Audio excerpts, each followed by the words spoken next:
Height বোঝানোর জন্য পাথর বোঝাই করে ওই দেখেন পাথর পাথর বোঝাই করে এই 10 টাকার গাড়ি রাস্তা দিয়ে অনুমোদন হচ্ছে যাতে রাস্তা সুন্দরভাবে বসে যায়। তো রাস্তার কাজ এখন দৃষ্টিতে যাতে মনে হচ্ছে যথেষ্ট ভালো হচ্ছে রাস্তার কাজটা। পাথর বোঝাই গাড়ি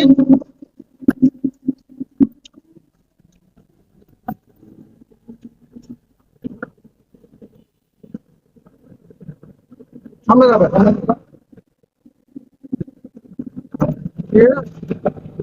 রোলার দিয়ে রোলার করছে রোলার দিয়ে রোলার করছে